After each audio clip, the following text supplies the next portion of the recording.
I mentioned there were two things that I couldn't explain to you before we knew about reference types. The second one is what we'll look at now, the fact that the string type is in fact a reference type too. Let's start again with a small snippet of code here. Say that we have a string that contains hello. I then create a new string b and I set it equal to a.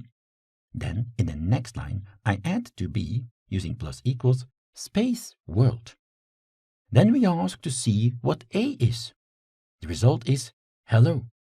Can you figure out, based on what we already saw when talking about reference types, what happened here? Strings are very foundational concepts in C#, but unlike int, float, and char, they're not value types. They're reference types. They point to the actual string in memory, so on the heap. I'm going to show you in a diagram what has happened, and then this will already become a lot clearer. So first, we create a and b, and a will contain hello. A points to the string hello. That's important here. Now we set b equal to a. B doesn't contain a copy. It just points to the same memory location as a. Now we create a new string, space world, and then I set b to the concatenated version of what it currently contains plus this new string. Notice what now happened. B and b only points to the newly created string. A doesn't know about all this.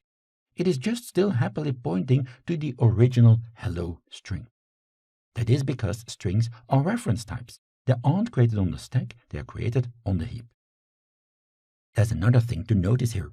When we created this new string, space world, and suffixed b with it, an entirely new string was created. The original wasn't changed. This is because strings are immutable. Once created, a string cannot be changed. Now you may be thinking, hey, we saw earlier that we could, for example, replace a character within a string with a new one. Surely then we are changing the original string, aren't we? Well, I must disappoint you. Every operation you do on a string will result in a new one being created. So also your replace operation will return a new string with the values replaced. Now why am I telling you this? Is this important? Well, yes and no. No, because in fact C# handles all this. It'll return a new string for you, and if needed, it'll clean up the old string for you too. But doesn't all this copying and creating of new strings have an impact on performance? Well, that would, or maybe I should say, could be the case. In regular circumstances, by no means do you really need to worry. C# will handle this for you. But say you are doing some string operations inside of a loop, or you're doing a lot of concatenation operations. This could result in a lot of strings being copied over and have a negative impact on performance for your application. Time to start worrying? Absolutely not. C# has a solution on board and it's called the String Builder. As its name gives away, it is used to build strings, but in a more performant way, without all the copying. So if you find yourself in a situation where you need to concatenate a lot of strings, for which each individual operation would result in a string being copied, the String Builder will be worth its name in gold. Take a look at the snippet you see here on the slide. I'm creating a new String Builder using the new keyword. Indeed, that's a type and we're using the constructor.